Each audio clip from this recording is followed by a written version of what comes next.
about to get going. Sorry for the late start. As you know, you always have some sort of technical issues with these things. So our lapel mic that we were going to have Jen Donahoe, our moderator here, wear isn't working. So they're going to have to be sharing 2 microphones between the whole group. So be a little patient with us as they pass them around. But we should be good. So I'm Zoe Curnow. I'm a development director here at EA, and I'm the co-chair of Women in Games Vancouver. I also have the rest of my Women in Games board here in the front row and here as well. So they're the ones that helped put together this event. And it was very generously sponsored by EA. So there's 2 groups, University Relations, and we have someone here from that group as well. And there's also a group at EA called, I'm going to get this right, Global Diversity and Inclusion. And their goal is to actually get more diversity in the games industry, particularly at EA. And so when I found out about that group, I was super excited. And I sought out the director, Ginger, and we had a meeting, and I told her about the panel idea, and she got really excited, and then she roped Martine in, and then they became huge supporters of it. So the amazing spread out there, the alcohol they paid for, and travel for some of our events.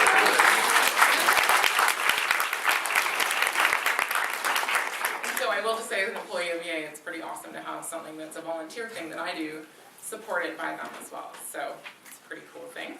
And that's about it. So we're going to do the panel. I'm going to introduce Martine. She's going to say a little bit about university relations. We're going to play a video for you of some very talented, amazing women at EA.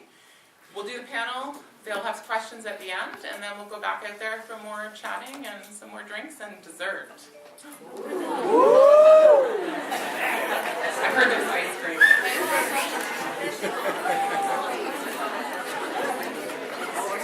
Oh, I forgot to mention our other sponsor. Did anyone use Uber to get here? Oh, that's awesome. So Uber is a new car service that started in San Francisco. I discovered them when I was at Casual Connect, the conference in Seattle. It was like the most amazing thing ever. And they're doing their secret Uber car service right now. So one of our board members, who isn't here unfortunately, she contacted them, and they fully sponsored tonight as well to get you guys out here and back home again. So I hope you use them. Thank you so much. I'm Martine. I am the Director of University Relations at EA. Needless to say that I'm very excited to be here for multiple reasons. I think this is a wonderful event. EAC used to be my old stomping ground, so again, very happy to be in Vancouver and at EAC tonight. And of course, as representing the University Relations team, for all of you students in the room and new grads in the room, we have a very big mandate at EA over the course of the next couple of years to hire a whole lot of co-op students, interns, and new grads. So please, please, please follow us. Go to jobs.ea.com. We have a ton of positions for you, so we're waiting for you guys. Again, thank you so much. We're going to go to the video, which is titled, not Women in Gaming, what is it again? It's called Creative, Smart, Driven, the Women of EA. Which will feature some of our own, who are right here, I think, some of them. We have Molly in the room. Is she there? Anyways, there's a few ones you'll see. Thank you so much.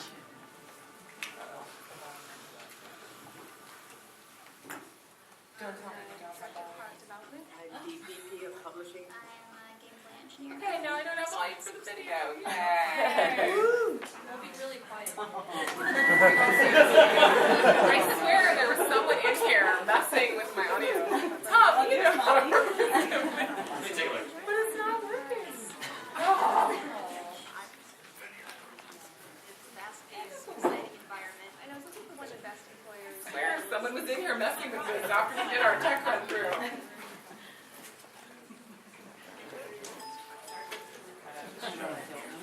From the very beginning, actually, from the moment when Someone turned down my volume when I wasn't.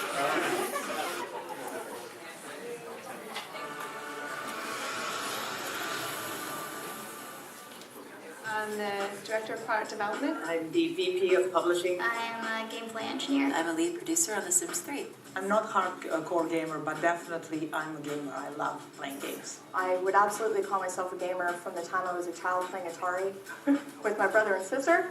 up until today. So I joined Electronic Arts right out of college. I was really looking for a nice, creative, fast-paced, exciting environment. And I was looking for one of the best employers. EA was definitely a top contender. From very beginning, actually, from the moment when I was interviewed in EA, this place felt as a great place to work. I grew up in the games industry, so for me, I had always seen EA as the pinnacle, the best and the best.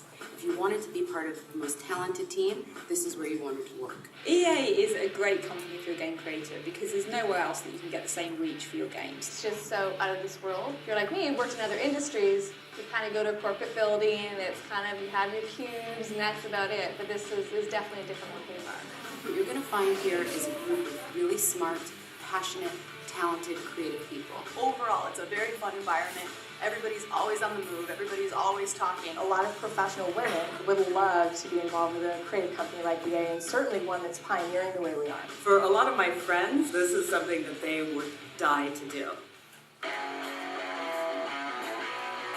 Somebody who loves games, every time when we release a great game, I feel proud being the part of the team that's brought that to market.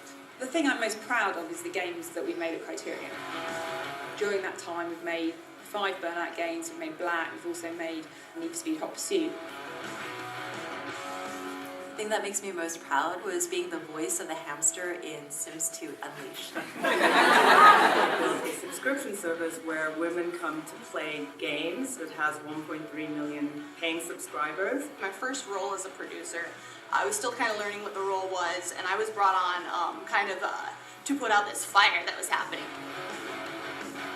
I had ended up being able to work with the team and really learn what it meant to be a producer, and we delivered on time. What inclusion means to me as a woman is that me being a woman isn't a factor. If you are great at what you do, if you're passionate about what you do, then you can be a success regardless of whether you're a man or woman. There's a thought that, oh my gosh, it's 100% male. There's definitely a large percentage of people are male, for sure, but it's definitely also changing. And I think that's because our consumer is also changing. When I came in, it really wasn't a question about whether or not I was a female. There were a lot of other girls that I worked with. I felt right at home. I've never felt that, oh, I'm a woman. I've always felt that I'm leading a great group of people who love to play games. It's really about everybody having a voice, everybody having a seat at the table, and being part of the conversation. I wouldn't be surprised if we saw a lot more women banging down the doors of EA to come join us. Approach a woman you admire or respect within the business and ask for coaching, mentoring, advice. Really try to understand the different roles that exist within game development, and if you find the right place for you, you're going to be much happier and you're going to be doing your best work. Anytime you can engage in an entertainment activity, and that's really what it's not just about building games anymore, it's about building entertainment experiences. Any woman looking for a great organization where their career opportunities are absolutely limitless, I would say EA is a great place for them to be. If I have to choose a place right now, again, where I would like to work again and again, EA. I like it here. I'm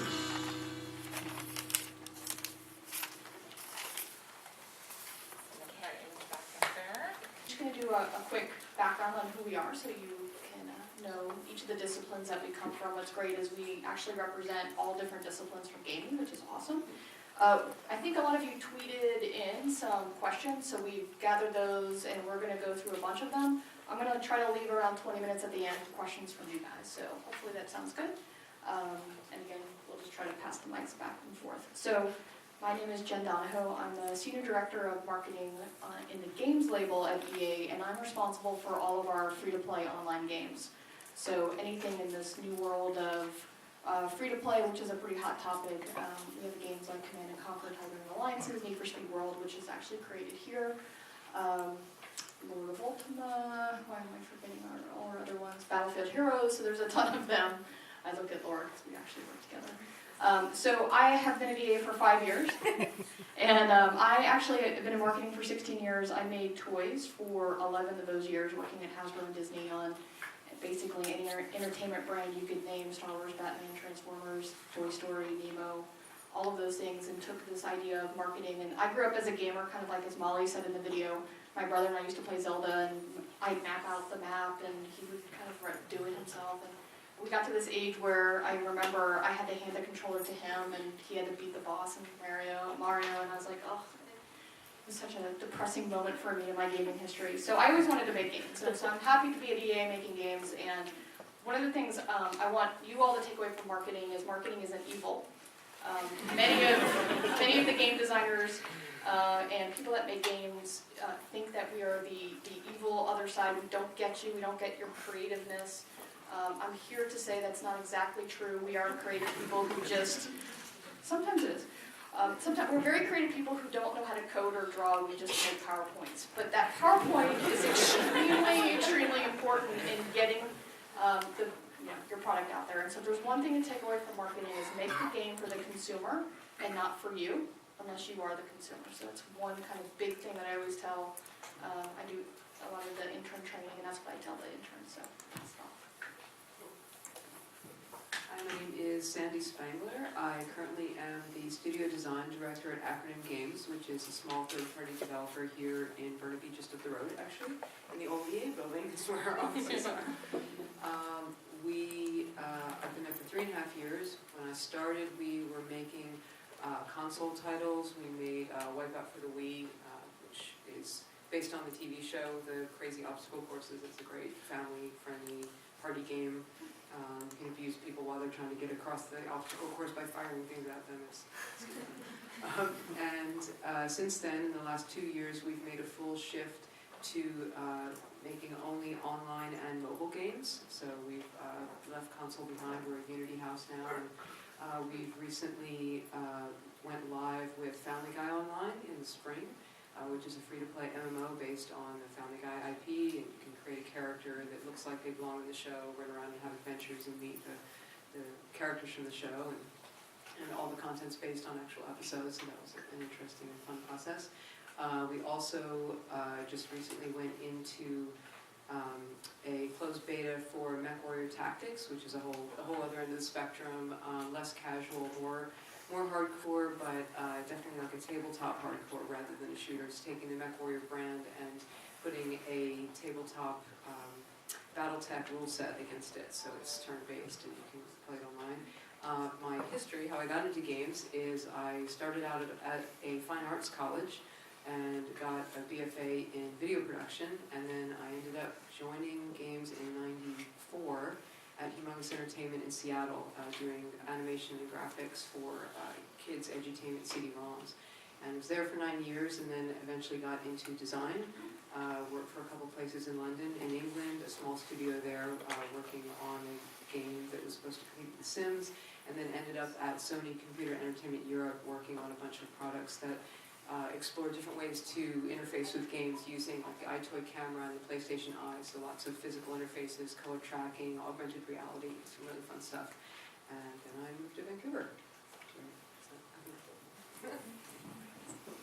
Hi, my name is Laura Mae Brown. I am actually relatively new to EA. I've been here about 3 months. I am the Senior Monetization Manager in our Play for Free team in Redwood City. So I have a pretty non-traditional path to get into gaming. Not sure there is a traditional one, but I can't draw either. I can't code. I'm not even that good at PowerPoint. My skill set is Excel. I bring the Excel, so see, it's a team thing. So I actually started my career as an investment banker. I was an investment banker for 5 years in London. And the best thing that ever happened to me was that I got outed for being a gamer. I was a closet gamer my whole entire life. And then accidentally someone opened one of my drawers to take out a pen, and my WoW box was in there. And it was yeah, I was ridiculed and humiliated. And I was like, fine, screw you all, I'm going into gaming and I'll show you.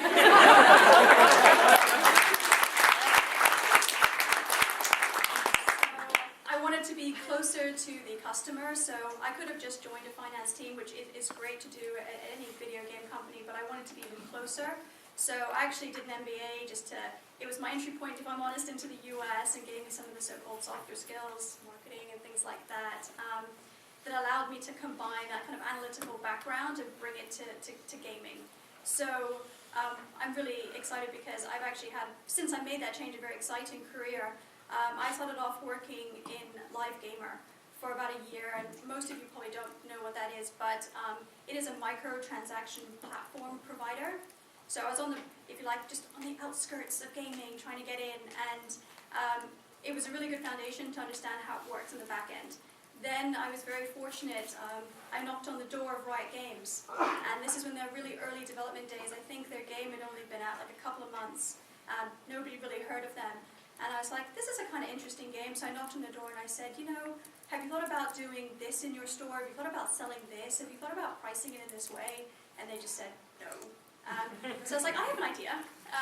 So you know, I kind of went in to talk to them, and I said, you know, it'd be really great. Like, I have some ideas about how you can adopt this free-to-play model because it's still very new in the US. And so it was a nice relationship that we could build together, where we built the role together. And I was with them until obviously quite recently, so that's a couple of years. And anyone who's familiar with League of Legends knows it was a pretty successful game.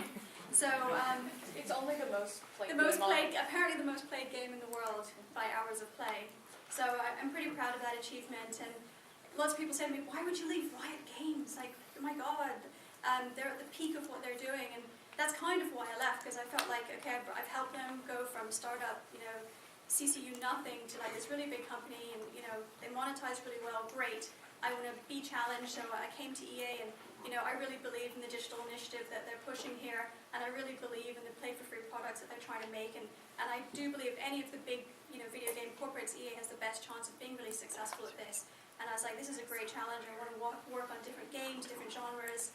I want to work with a bigger organization that has a lot more firepower. So that is why I came over to EA, and I'm actually working on an unannounced game, so I can't really talk about it, but it's all secrets here. But it's it's really exciting, and I hope it will be like a marquee game for Play for Free, next year. So stay tuned. So that's me. I'm Jennifer Brandes-Hepler. I'm a senior writer at BioWare, mostly on the Dragon Age franchise, although I also spent 2 years on Star Wars: The Old Republic. I actually got my start in gaming, not so much in video games, but in tabletop RPGs. Back when I was in college, I started writing for Shadowrun, Earth Dawn, Paranoia, Legend of the Five Rings, and I did that until I graduated college and realized you couldn't actually make a living doing that. And wandered out to Hollywood for a couple of years and did some writing for CBS Television's The Agency, which was a show about the CIA that came out the same year as 24 and Alias and did not make as big an impression. After 6 years in Hollywood, I realized that most of the projects I was getting attached to and most of the people I enjoyed working with all were related to the games industry in some way. It was a lot of video game adaptations and a lot of people who had worked at video game companies and were now in Hollywood. And I decided maybe there was something about that, and went to a GDC in San Francisco and met a recruiter from BioWare, and 7 years and 2 Canadian children later, that's pretty much where that went. Hi, I'm Kathy Reuter. I'm the designer for Her Interactive, and we do Nancy Drew PC games. So I am a pretty recent addition there. I've been there 5 years, and that is my computer gaming career. That's all I've done so far, and it's been great. We are, of course, our games are intended for women of all ages, and we've pioneered that since '98. And when we first started, we were the ones who had to go out and beat the door that, yes, girls do want to play. And we've been making Nancy Drew ever since. In fact, we just wrapped our 27th title on Friday. So it's pretty crazy. My background is pretty eclectic as well. I got an arts degree from a liberal arts education and never ever dreamed that I would actually become a designer, truthfully. So to get where I am today is shocking and totally fun, and realizing that my liberal arts is completely perfect for design. All right, and I'm the third gen on this panel. I'm Jen Jensen at York University. I think I'm on the end too because I'm the outsider to this part. I research and make games from a research perspective. I do work that basically looks at educational impacts of playing digital games, and I also look at the sociality surrounding video games. And right now, the Canadian government has funded a 2-year, what they call a partnership development grant, for people in Canada and actually internationally to get together, to come together around an initiative that we're starting called Feminists in Games. And we're distinguishing that a little bit, thank you, from Women in Games, because we really want to take an activist stance. We want to reclaim feminism. It's been around for a very long time and done some very good work. And we also think that it's an agenda that in the past and certainly in the future that men are very much willing to take up a voice in relation to. We can't do this alone. We need our male colleagues and our male relations with us to change this environment, to make it a better environment for the women who work in it, but also for the women who can't really necessarily imagine themselves as part of it right now, but who might do well to imagine themselves as a part of it in the future. Awesome, thanks. So I was actually curious for us, can you raise your hand if you are in marketing? Yes, there's a couple of you. Okay, what about design? What about engineering? What about monetization? Oh. Research? Research? Writing? Okay. That's awesome, okay. What about audio and production? Audio and John. And art, sorry. Art.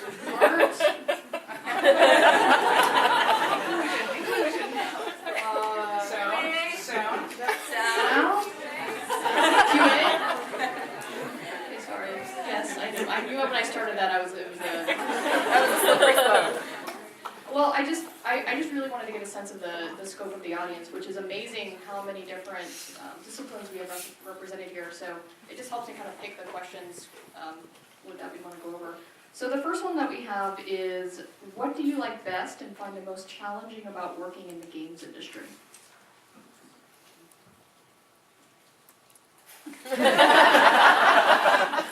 I'll go first. Well, for us, since we're such an established title, one of the biggest challenges for me at the start of every game is how do we appease our fans? They want something new, but they don't. And that's our problem. We just actually, in our last game, completely redid our UI because it was just outdated and old, and it's so hard to go back and play one of those older games now.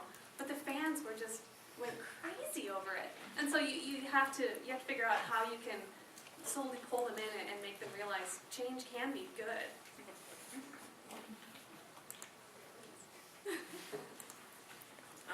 I think the best part about working in the games industry, hands down, are the people. It is an amazing, just dedicated, fun, smart group of people who love what they're doing and are making the products for themselves to enjoy. And coming out of Hollywood, it is such a contrast to the cynicism and the people who are working in film, not because they care about the films that they're working on, but because they want to rise in the status system in Hollywood. And that was one of the things that I never adjusted to, trying to be a film writer and work in television, was how it was never about the product. And in the games industry, I think it is still about the product. People are still going into this field because they want to make things they enjoy, and they're still enjoying playing them after making them, and that's one of the most amazing things. For me personally, the biggest challenge is the expectation that you're going to be playing a lot of games in your free time, because I don't have any free time, and so it's really hard to keep up with the competition, and for me that's one of the reasons I've been dedicated to making more entries for more casual players into bigger, more epic titles, because I think a lot of gamers, as they're getting older and having families, just don't have the time to put 60 hours into a big RPG, and it's great to be able to enjoy them in smaller quantities.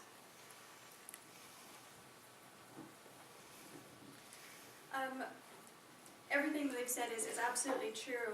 I think for me, what is really exciting, especially as I'm relatively new to the industry but have been watching it evolve, is that it's moving at really high speed right now. There's a lot of big changes. You know, typically we've had box product and console games have pretty much been the primary platform for games, and now it's really exciting that we're having different business models, be it free to play or different platforms, and it's just we don't know what the future is right now, but it's just amazing to be part of it, and that's kind of what's really exciting. Like, you can be on the forefront of changing this industry now that's been relatively established. Cool, yeah, just to echo that, everything, totally agree with you. Passion in games, probably you don't see it as passionate with the people making the product in any other industry. So I love working with people that love coming to work every day.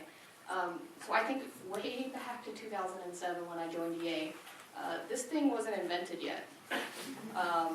We didn't have Facebook. We didn't have Connect. We didn't have, okay, Vita, but really, like, who cares about Vita? Sorry. Really? You Vita? Yeah, I'm kind of shocked by that. So, I mean, the point of that is, never before has there been an industry going through change so quickly in technology and business models as in the games industry from 2007 until now. You know, the last console cycle was 7 years ago or something like that. But just think of all of this new disruptive technology that has come in and completely revolutionized the way we consume games, we monetize games. Think of, you know, kind of leading into the next question is, how many more games are now available to women than there ever were before? And so I will ask that question. Oh, yeah. Sorry. From a design standpoint, for me, the greatest, the most fun is all the crazy creative problems I get to solve on a daily basis. It's never the same day twice, and it's never the same project twice, and so if anybody here is thinking about getting into design, that's one of the best parts. It's also one of the hardest parts. And then I'd say one of the biggest challenges, which ties into that, is maintaining the integrity, the creative integrity of a design idea from concept to shipment. Because you have so many people in the room, and the bigger the budget and the bigger the project and the bigger the checks that are required to make the game, the more voices there are in the room, more cooks in the kitchen, and it becomes a big diplomatic dance, and you have to try, you know, everyone's voice has to be heard, you have to keep people happy, and you still have to make a fun game. And I think that is, go into it with eyes wide open, that it's not going to be easy if that's what you want to do. Anyone else want to go?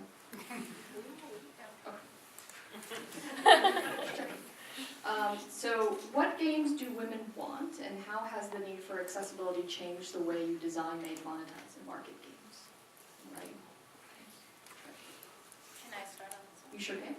Okay, so the way that I would start this is kind of controversially, which is that Freud couldn't answer the question of what women want, so why the fuck are we doing that?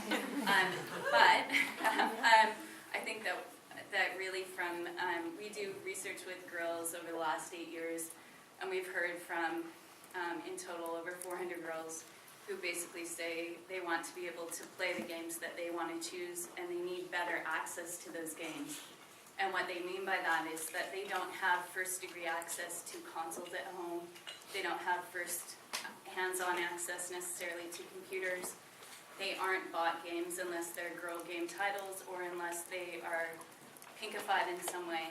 And so I think that that what we have to do is change a little bit the ways in which we think about the kinds of products, even from an adult standpoint, that we are targeting towards girls, but also targeting towards women. And I think that the argument that a good game is a good game, and we all will play it if it's a good game, should hold here. And I really don't think that we want to start from the standpoint of what do women want. I mean, Freud couldn't answer the question. I don't think we're going to get very far with that one. Well said. I'll actually follow up on that because our games actually really do address this. And when we started, we were like, well, we don't want a pink game. We're making games for girls, but it's not going to be every pink stereotype that you want. And that was one of the reasons why our company was turned down for a long time at the start. It's like, well, you know, girls won't play, they'll play this kind. And we were like, no, they want something smart and character-driven and stories and mysteries. And so that's what we did. And it turned out, you know, the women love to play it, the kids love to play it, guys love to play it. even though we still say it's for the girls. I see we have at least one fan out there. Yay. But it's not, it's just because it's Nancy Drew doesn't mean it's a girl's game. It's smart, you know, the characters are really well written and the stories are really in depth, and I feel like that's actually addressing accessibility and what the women want. Yeah, I'm going to third the response of, you know, we shouldn't be talking about what women want. But I think there is a category of people that we can address, which is what do interested non-players want? What does the person who's sitting next to you on the couch while you're playing and going, hey, what are you doing there? How do we get them to be the one who picks up the controller? And I think that that's kind of what we should be addressing. It's not a gender issue. It's a, how do we get games to appeal to people who aren't currently playing them? Because there are plenty of girls who are currently playing them and are satisfied with the games that are out there and have found the ones that appeal to them. Obviously, we wouldn't have all the people in this room if there weren't women playing games. But, you know, there are a lot of people, male and female, who are on the edges of it, who maybe like the Lord of the Rings movies but have never picked up a fantasy RPG. And those are the people who I think we can appeal to by making games that have a lower bar to entry. And that's why some of you may have heard about the controversy over the Borderlands girlfriend mode. I was really disappointed how that stupid slip of the tongue over what to call it really obscured the fact that they're doing something awesome. That they're taking something and they're making a way for that person sitting next to you on the couch to get involved in the game without having to be an expert in it. And I think that those kind of initiatives that companies are doing are fantastic because everybody's got a girlfriend or a boyfriend or a brother or a sister or a teenage kid or a roommate or someone in their life who doesn't play games, who they would like to share their love of the hobby with. And, you know, I think that the more of those people we bring in and make active gamers, the better it is for everyone because it means that game developers are making more successful products and have more money to make more games, and the more games we make, the more diverse they are. And all of the fan community, it's better for them too to have more people who love the hobby and make it something where everybody plays some kind of game, and it's not something you have to be ashamed to bring up on the first date.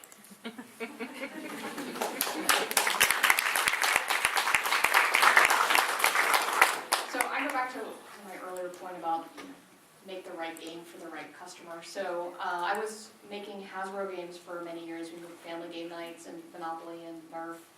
And one of the games we made is Little's Pet Shop. Little's Pet Shop is this cute little pet for girls that are 3 to 7 years old. And so the first team I'm partnering with, they made Godfather.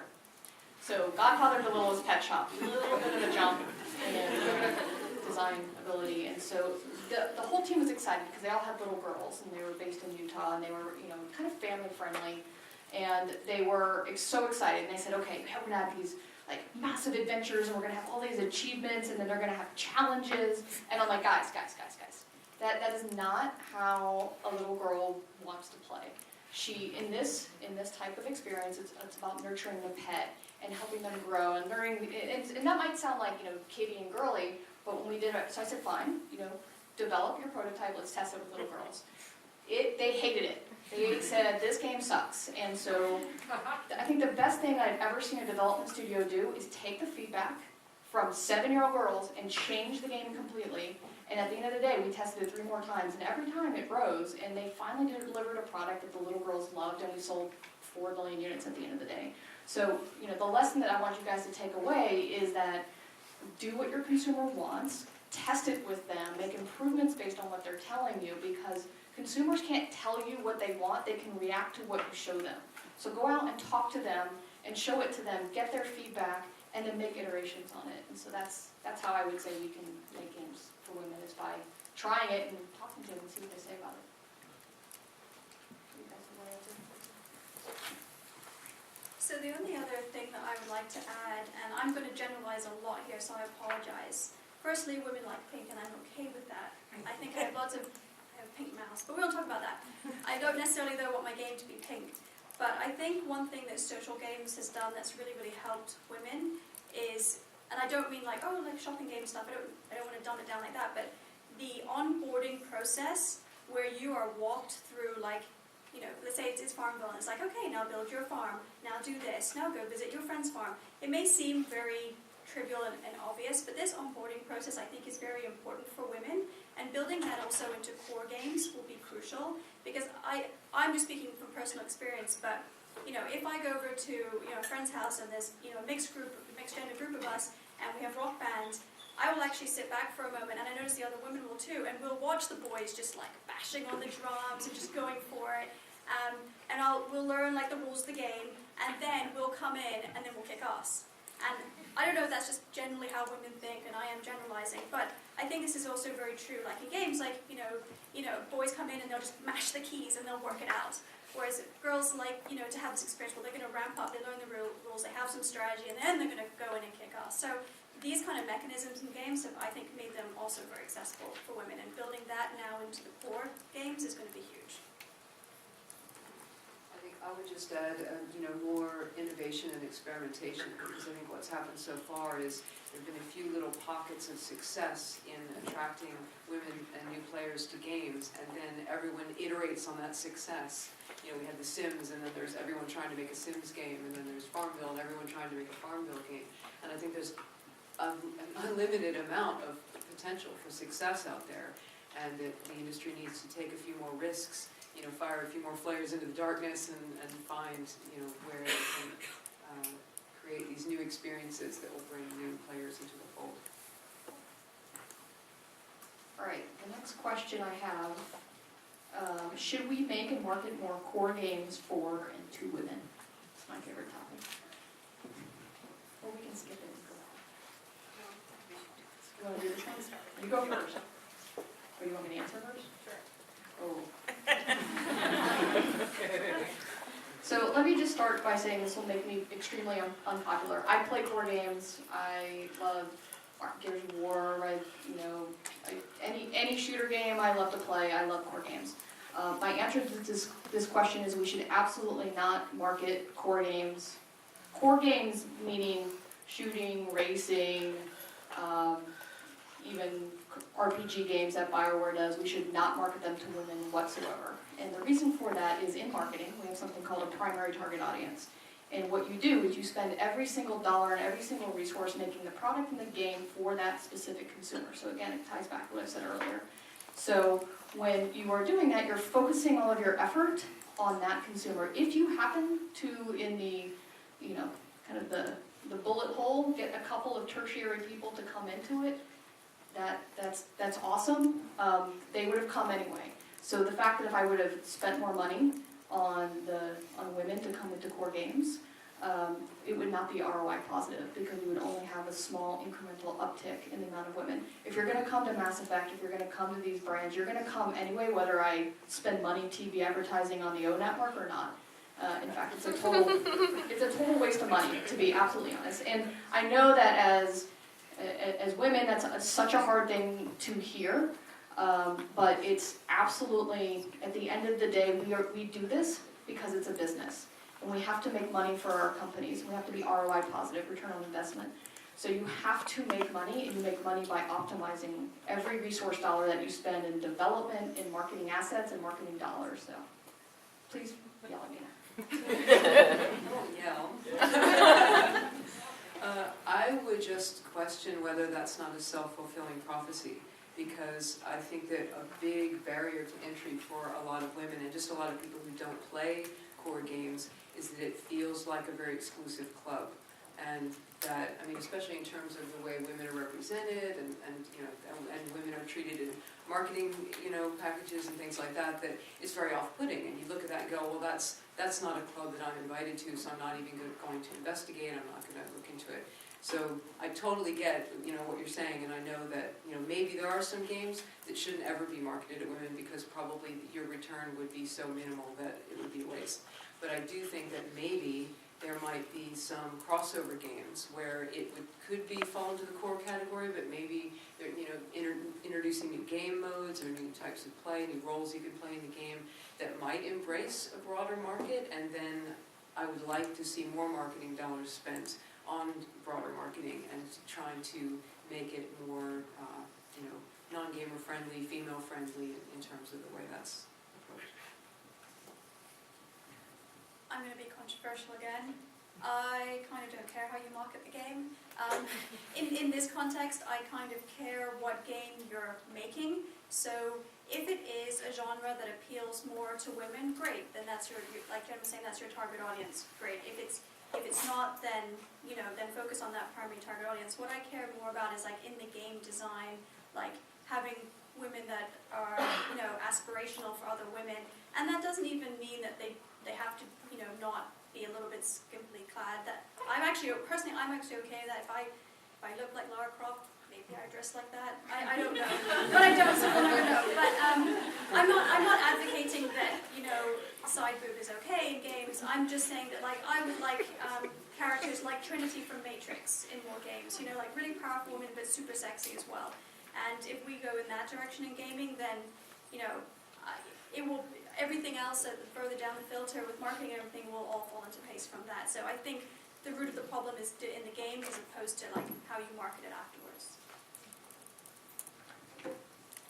I'm going to completely disagree with that. Because at BioWare we make games that huge numbers of women love, and it has been the biggest fight and the biggest uphill struggle has been to get the marketers to acknowledge that in any way. And, I think that is a ghettoizing process, that if you say that in order to make a game and market it in any way to women, that you have to say women are the exclusive audience for it, that means you have to take it to the people who are writing the checks and say, we don't want any men to play this game. So who is going to fund that game? It means that games that are made for women are always going to be smaller, and with smaller budgets, they are not going to be able to do the same things that you can do with games if you were aiming for a broader audience. I don't think there's any reason, especially in games that where you're talking about sequels to proven products that have appealed to women, why they shouldn't be marketed at least in equal proportions to the number of people who we already know are playing. It also tends to be cheaper, I think, to advertise to women because you're not talking about trying to compete for the ad space for that male 18 to 35 demographic that everything is advertising to, not just games, but movies and music and everything. For example, a TV spot during a football game goes for hundreds of thousands to millions of dollars. A TV spot during the Vampire Diaries is $10,000. And, so if you look at a game like Dragon Age 2 that had a lot of romance and a lot of angst in it, it probably would have appealed a lot to Vampire Diaries fans. And we could have gotten a lot of return on investment for an ad there, but instead the ads that our marketing people came up with were a big burly guy fighting monsters, which didn't particularly represent what the game was about. And that was a decision that was about, let's try to think of a target audience that we know plays games and then show them the part of this game that is going to appeal to them, as opposed to, let's look at the game we've already made and find the audience that is going to most appreciate it.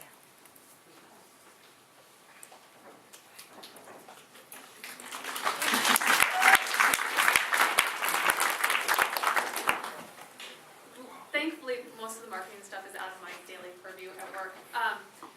But I would say that the root of the problem still lies in the accessibility of the games. Because I kind of agree to disagree with you, that you shouldn't spend your marketing dollars where they aren't going to pay you back. Especially in a small company like we are, we have like diddly squat for a marketing budget. So we have to go over what we want. And if there were more games, more hardcore games for women, because I am a very casual hardcore gamer. There are a couple I like, but most of them are just, they don't interest me. So if we could give more games to that level, because I do love, spending 60 hours on a game, but I want to be something I would actually enjoy playing. So I think the problem still lies in the content and the design of the games, and not necessarily the marketing issue. There is one other way of thinking about this, and it's that you already have a market. So why would you market to this market anyway? You've got them by the short and curlies, literally. They want to play these core games. So why, I think that one of the things that we hear from women who play MMOs and girls who play other kinds of games is that because they, first of all, aren't appealed to from a marketing standpoint, but also because they aren't being hailed by the larger culture of gaming. And by that I mean because the rest of the gaming culture is telling them that they don't belong there, i.e. on Xbox Live, get the fuck off, you're female, we don't want you here. A lot of that also actively works against them. And so I think that there's a different way of thinking about it that doesn't necessarily have to be, I would agree with Jennifer, that doesn't have to be one where you're spending dollars on the very people that you already have. And who you don't necessarily need to be marketing to. They know what you're making and they follow it. Should I respond?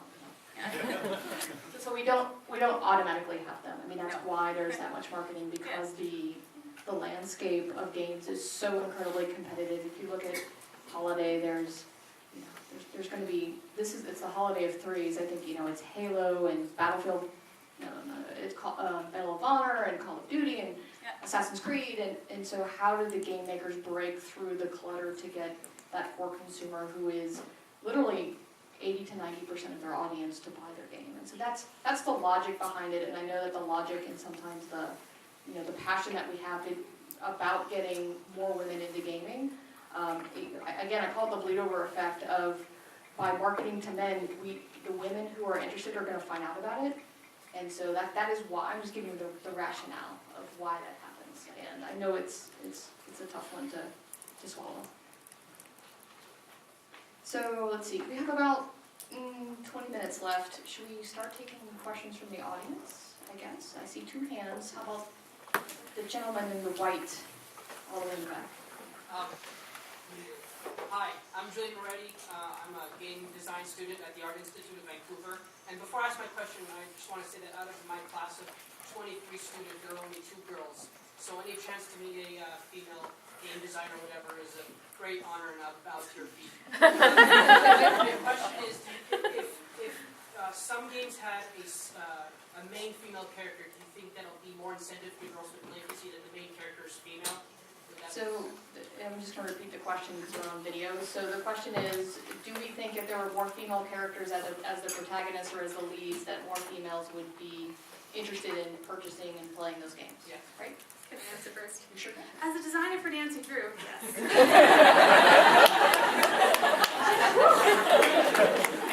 It's really true. I mean, she's a strong character. She's smart. She can do anything, and we definitely have that girl audience. So, absolutely. Yep, I'll second the yes. As a company that always makes characters that you can customize, male or female, all of our feedback is from female fans is about how important that is to them, and that often that's one of the things that drew them to our game to begin with. Yeah. And all of the young girls that we've skilled up over the last 8 years through our research projects, that's what they want. They want to be able to play with a female character. I really feel like I'm the contentious one. For me, I don't think they have to be the main character, but I need to have female characters that are of equal standing as the male characters in the game. So when you have a game where you can pick your own character, if they're female ones, they're not the dumbed down ones, or they're not just the support, or they're just the good looking ones. I want that character to be just as powerful. I agree, you guys have said it really well.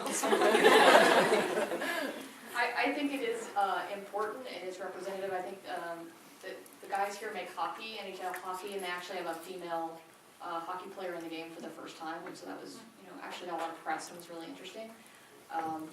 But I also think that we have to be careful of how we portray the women, that they just don't come in and they're, to your point earlier, like this game, scantily clad. Okay, we got a woman in the game, right? And she's not smart, and she's kind of the bimbo character, so we just have to be careful how we represent them, I think. I don't think I'm guys. All right, sorry, I saw you first. So. All right, I'm Agnish, and I'm from VFS. And Unfortunately, our class has 25 guys, that's it. And we unfortunately decided to make a game for little girls aged 4 to 8. I can consult with you afterwards. The main problem we're facing is that, as you can see, that since we're guys making a game for little girls, that it's hard for us to literally make that game because we have no clue what they want. So would it be that women should just focus on games for women and guys should just focus on... Hell no. So the question is, should guys focus on making games for guys and girls focus on making games for girls? And I think you heard my answer. I would agree with your answer. No, I mean, I think that anything that you can get excited about, you should make a game about. I mean, for me, if there's a game that's very unlike anything that I normally play or enjoy playing, it would be a lot of work for me to design that game, and I'd have to do a lot of catch-up. I'd have to play a lot of those types of games and work hard at getting my head around why people love it and what's the, key to the experience that I would need to provide. But I could do it, as part of my job. So I would say, yeah, I mean, absolutely. And I think it's a great learning experience. I think part of being a good designer is being able to put on those hats of all different sizes and colors and be able to, play a game and critique it from that player's standpoint. It's one of the hardest parts, but it's definitely one of the most rewarding parts of game design.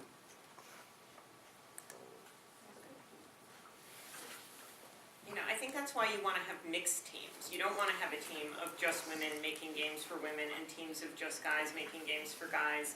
What you want to do is if you're making a game for girls aged 4 to 8, you want to have some people on the team who used to be a girl aged 4 to 8.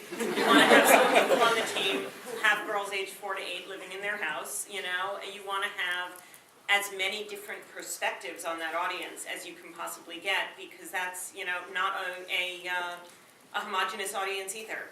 Girls 4 to 8 have very strong opinions, I know, as a mother of a 6-year-old.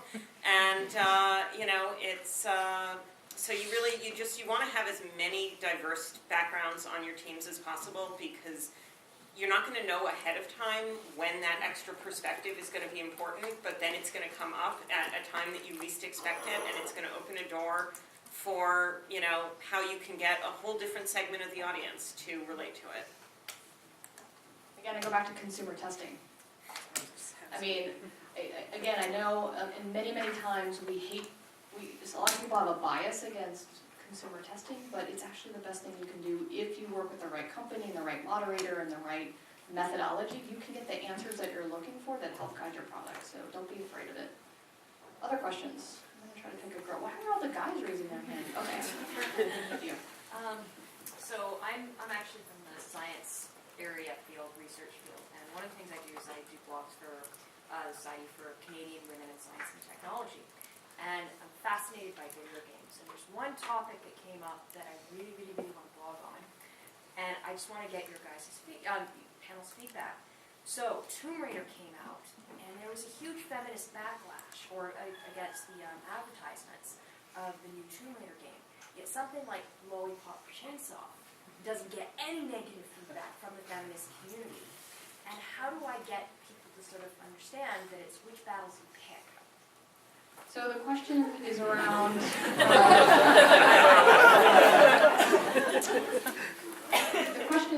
when should we pick our battles as feminist organizations to go after certain games like Lara Croft versus, what was the other one? Lollipop Chainsaw. Yeah, we know what that was. So when's the right time, for all of us to, as a group of women, to say, okay, you guys have you've crossed the line, and when do we just kind of accept what's going on? Well, they clearly didn't market that if you haven't heard of it. I mean, I think that the main thing is that Tomb Raider is a very big engine, and it's something that a lot of people know. It's it's a transmedia object, literally. And so in terms of choosing your battles, I mean, I have critiqued Lollipop Chainsaw in passing because it's such an obvious target. I think something like Tomb Raider is a less obvious target because it is well accepted and it is transmedia. It gets a lot of press. It pulls in a lot of other people and other people who aren't necessarily necessarily being marketed to play that game. And so in terms of choosing your battles, it's a very big public battle on which to take a stance. And I think that that's why you would do that, because it is a much larger target. And it also has a much bigger reach. And something like Lollipop Chainsaw just doesn't have, it's got a very, very targeted core group of whoever plays that, just even saying it. So I think that that's why, because it is such a large target. It's been around for a really long time now. I mean, it's been such a successful franchise. So I think from that standpoint, and also it's gotten a little bit of controversy, and I don't know, Jennifer, you were talking about that before, if you want to talk to that too.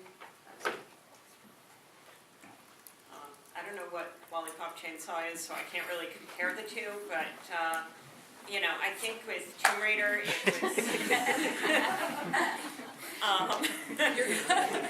was a case, like Jen was saying, of it being a very public property, and specifically that it was glamorizing rape, which is obviously a huge issue and something that evokes a very, very strong response in people. And then the developers threw kerosene on the fire by defending it in saying that nobody really identifies with Lara Croft as being who they are. They think of themselves as protecting her, which, was a big slap in the face to the millions of female players who do play Lara Croft and identify with her. And I think that really helped ignite it into something much bigger than it had started out as, but that's just kind of my impression from reading a lot of stuff on Facebook. Hey, you gotta check this out, it's pretty bad. Wow. It's kind of what you would, it's like Japanese anime with a blonde cheerleader cut off with a big giant chainsaw. Suda 51. I'm curious if each of the panelists thinks that the group of gamers being women and children will rescue the game industry. So the question is, do we think that women and children will rescue the games industry? As gamers. As gamers. Oh, us as gamers, or women and children? Women and children gamers will rescue. If they can resuscitate it, or it's going to evolve it, or. I think the first thing that comes to my mind is that the gaming industry has been around long enough that I think it's maxed itself out in terms of its audience and its potential. And I think one of the things that's come up in several conversations here is that now we're in this renaissance where there's so many new platforms, new types of games, new audience members coming to the fold, new players, and so I think that is going to be a huge shot in the arm to the games industry. I know that from reading a lot of blogs and comments on postings and things that there are a lot of hardcore gamers out there who are angry about that. They don't agree with it. They don't think they're afraid it's going to change. They're afraid that the games that they love to play are not going to be made anymore, and that the games industry will suddenly become completely casual and social, and everyone's farm going forever. I don't think that's going to happen. I mean, first of all, as long as there are millions of people willing to spend money on these amazing, deep, 60-hour, epic, hardcore titles, they will be made because companies like to make money, and they're going to keep making them. So, and I think that now the technology is only going to make them deeper and more immersive and incredible. But I think that having a bigger audience and having more gamers out there is only a good thing, because it just means there are going to be more kinds of games and more players and more crossover. I mean, there's probably going to be games out there that, a hardcore gamer who's currently complaining about the industry doesn't even know that they would want to play, and suddenly, a couple years from now, it might be their favorite game that they're sharing with all their friends. So, I think it's great. I think it's an exciting time to be part of the industry, and I think it's just going to get bigger and better. The only thing I wanted to add for that is that I think it's the other way around. It's not women and children will save us, we will save ourselves. So the responsibility is on us to realize that the audience is getting broader, and then to be able to build our games to adapt. I think that is it. Like, it is our job to capture that audience. Actually, I have one other thing to add, is that I also think that the industry is growing. Having worked in the industry for 18 years now, I've seen a lot of change in what it's like to work at a game company, and I think that the culture is changing, and that that's also only a good thing, because I think that people who have been making games are maturing, and they're getting families, and the work-life balance is changing, the attitude towards employees, and so it's just going to make the industry that more approachable to a broader spectrum of people, make it healthier and happier. So I think that that's a good thing as well. I think it's going to, the games industry should take itself more seriously, and the rest of the world should do the same. Yeah, just to reiterate on your point is, I think you all hear the doom and gloom of like NPD is 30% down year over year. What that doesn't take into account is all of the digital sales. So anything from Apple, Facebook, even XBLA, any of the digital sales, the industry it's more than the movie industry. I think you guys hear this all the time, but that is actually the truth. So the trajectory of the industry is on fire. What we don't know is what the next generation of consoles will bring. So I will say that the DS, handheld devices, the Wii, it died because of this thing. Because kids can now play games for free for 5 minutes, and they're completely satisfied by that experience. And so, in a sense, I would say that the advent of technology has actually killed some of the old technology of where we used to see kids and families play. I made a shit ton of money making games for, I sold 13 million units of Hasbro family games with little Nerf blasters or Monopoly or Trivial Pursuit, and the business is dead. It's gone because of this thing. But we now make a lot of money on this thing. So that's the other side. And so when we see the next generation of console, depending on what those guys put into it, I mean, we all know it's coming, so I'm not revealing anything secret. I don't think anyone knows what's going to be in it. Is cable going to be in it? Are you going to be able to connect this thing to that and have a complete experience that you can take on the road? Once we know that, then we'll know if we can get mom and kid back in front of the machine, because they're gone now. They're in the car playing on this. Okay, other questions? So a lot of our talk has been from like women, and I think like we're all from like professional age sort of thing. One of the biggest influences when I'm designing is my 13-year-old sister, because while she loves like Star Wars and comics, she can't play games because the controllers, she's not used to like looking this way and walking, like watching her play Halo is just ridiculous because she just runs into the walls everywhere. And I remember that I was eased into that with games like Spyro, which were kind of like unisex, like you were a cute little dragon that set fire to trees, and it was great. So I'm wondering, like, where do you think, should there be more of an emphasis on games for kids that are like, these will be the gamers later on, they just don't know how to hold the controller and to use the mechanics that for us is very intuitive.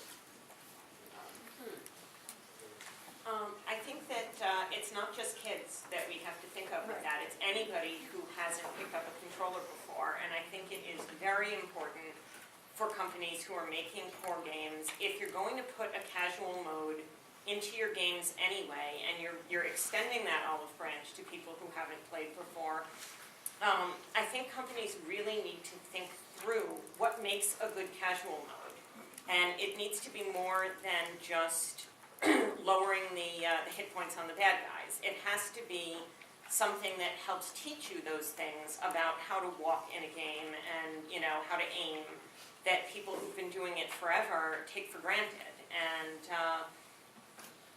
when I've spoken in the past about wanting to have easier combats in games, there tends to be a reaction of, well, then it's not a game anymore if it's not challenging. Why don't you just make a movie?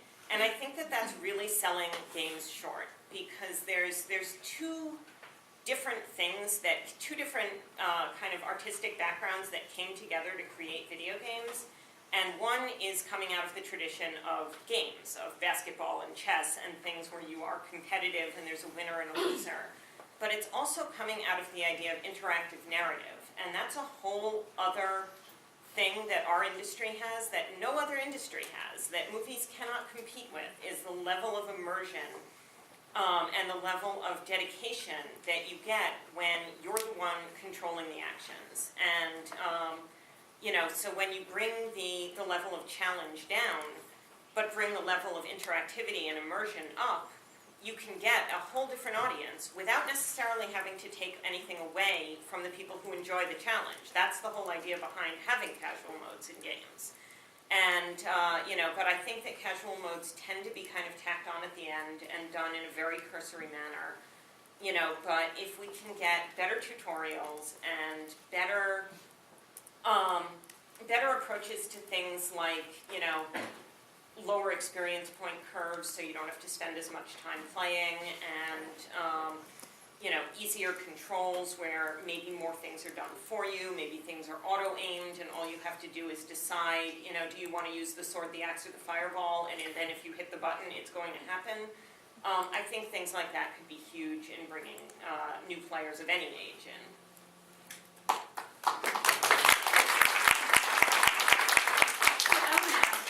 This is actually something our company has been fighting over for the last year, and our last game, the one that we just wrapped, we're introducing a whole brand new hint system, because again, one of the biggest challenges that we've heard from our players is that they quit because it's too hard. So we wanted to make sure that we could address that, and we already have 2 levels in our games. We have an amateur and a master level, where one, you get a lot more help, the other, the puzzles are much, much harder. But for this new hint task list system, it really came to a nice kind of battle of the minds between Stuart, who's sitting right in the front here, and myself, and our 2 other creative guys who kind of just sat on the side and watched us battle this out. Because as a designer, it kills me to give away puzzle solutions, and I can understand why we want to, but I still want them to have it to a degree where you have to figure it out on your own. You know, this is a mystery. And Stuart was advocating for the brand new user who is really just doesn't know how to play our games and didn't know how to solve anything, and so we had to find this compromise that would not upset our core fans but still be able to introduce the new fans into our mysteries, and it's a challenge. Yep. And I mean, here's where research fits in, because one of the things that we know from watching thousands and thousands of hours of people playing games and coming into those games for the first time is that no matter what they do, as long as they keep playing, they get better. So A, you have to get them to keep playing, but B, there are some better ways of doing that. So a recent PhD graduate implemented a whole new kind of tutorial tooltip system in World of Warcraft. He got completely novel to World of Warcraft players. You can imagine their sex makeup. Yes, they were all women. But what he found was that when he deployed just-in-time tooltips that faded away and only showed up when it was absolutely necessary, they played longer. And they understood better what was going on, and these are rank novices, people who hadn't played in any MMO ever at all.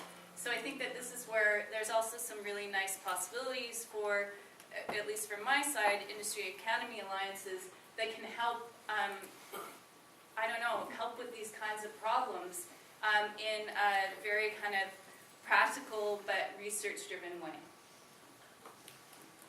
I just would want to add that one of the things that was mentioned was the attitude of the developer towards changing these features or adding these modes, and I think that that's a cultural change in the games industry that I would welcome.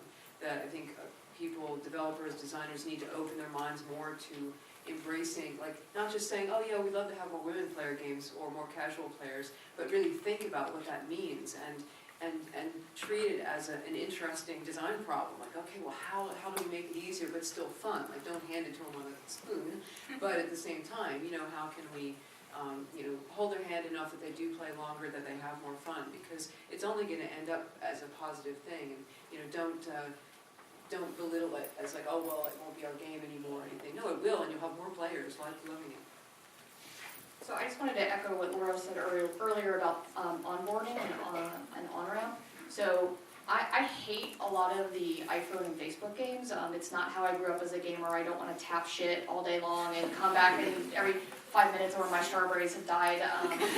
I really do, and for me to market those and develop those games, which was my last year at EA, was really hard for me to kind of your point about like, oh, I hate these games.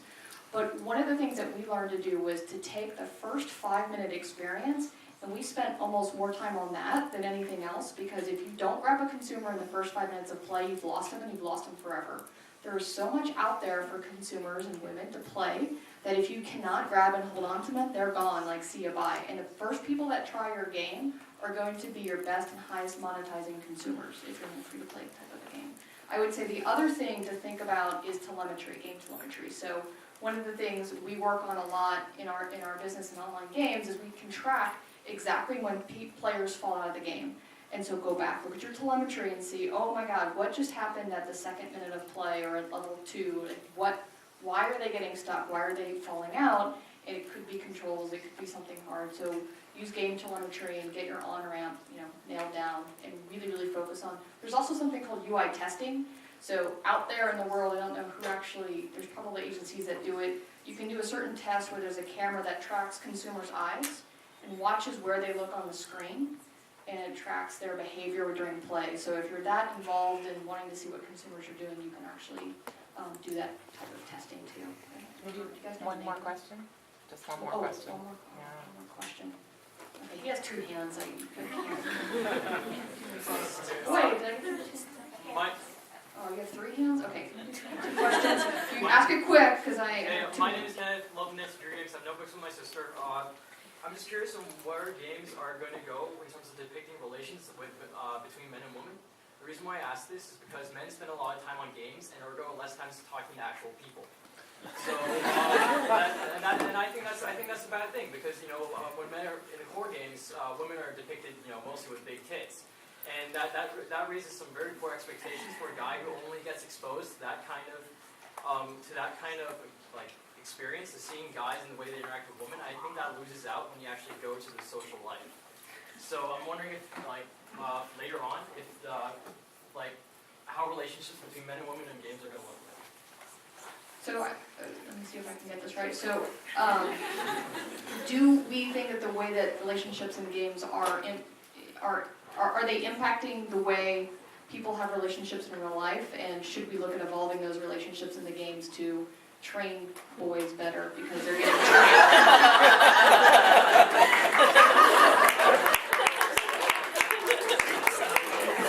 This is what marketers do. We take that, we repackage it, and give it back out. That's the marketing skill. I guess I'll answer this because BioWare's games actually do have romances in them, and they are so not what you should base your real life romances on. And one of the things that terrifies us the most in the BioWare writers' room is when we read people on Tumblr saying, whatever character in a BioWare game is the most important relationship in my life, and then we die. So I don't know that I have an answer for you, but I thought people would laugh at that.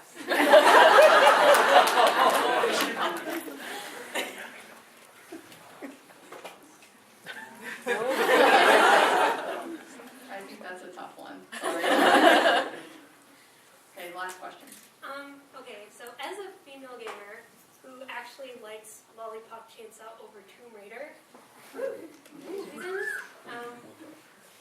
I actually really don't like old Tomb Raider. Like, I've always hated Lara Croft, but I like new Tomb Raider. Like, I don't know the whole business about the bad stuff that happened in the media, but to me, old Lara Croft never seemed like a real character that I could ever relate to, because she's a rich girl, she can always do everything that she always wanted, and she's already strong.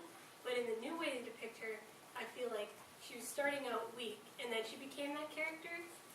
So do you think it's more important, rather than to have a female character as a main role, or to have a real character? Like, writing a real character instead of just slapping boobs on a character and saying, look, we have a female in the game. So, if I can try to paraphrase again. So, I think you saw an evolution of Lara Croft over history where she was this rich girl who couldn't really be related to by a lot of people. So is it better to have real relatable female characters, or is it better to just throw female characters into the game and be completely kind of over the top? Is it better to have real relatable characters, even if they're male, than to have characters who are even if they're female male? but not relatable? Oh, I'm sorry. I think that was the question. Yeah, Is that right? because even like some of my guy friends, they don't like naked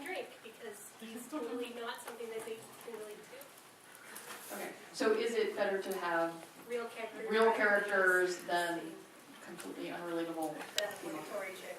Yeah. That.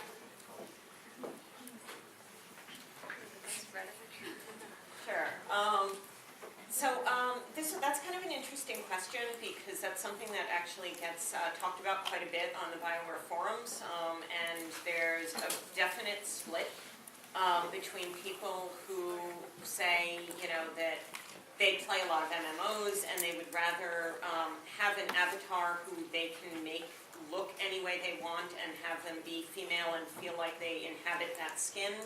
And then the split to the other side of people who want to play a really good story with characters they care about and care less about gender. So I think that there's audiences for which each approach really works. And certainly as a writer, I prefer the good story regardless of gender. I do think that better characters are. If you are making developed characters that you interact with, if you're not in an MMO situation where it's all other players, then it's always going to be better to have better characters. That's kind of a syllogism. So, how to get companies to prioritize that is a whole other question. And also, I would just add that it does depend on the game. I mean, I'm sure you have played lots of different kinds of games, and you're looking for a different thing depending on what kind of game you're playing. So sometimes I'm looking for a character that I can really relate to and embody and play with, and then sometimes I want to have a character that is the complete opposite of me, and is huge and super powerful and crazy armor, and I can go and kill people. So because it's that kind of experience that I'm looking for. So I think that there's space for both. I disagree with that. I was going to say the same thing myself, actually. It's really dependent. And if you're looking for that game where you don't really care so much about character, then yeah, obviously you don't need it. Our games are very character-based, and it's very important to us that these characters have flaws and personalities and quirks that make them relatable and makes the players come on and listen to them. So at EA, we have something we call consumer segmentation, or psychographic or need-based behaviors. And so we've segmented our consumers into different need states. And so, to your point, it absolutely depends on the game. So if it's a BioWare game, that is for something we call a bard. So that person they really want to immerse themselves in the world and live out the stories and the characters. Then we have something called a cowboy, which is the run and gun. I'm going to go on battlefield and I'm going to teabag someone. I don't give a shit who my character is, and I'm going to fuck you all up. And they are completely different need states, and that person, probably isn't going to play an RPG from BioWare because they're just not really interested in it. And so I would say that there's a role for both. The ice cream's melting. Oh, the ice cream. Okay, well, I will wrap it up, I guess, and say thank you all for coming. It was so great to have you.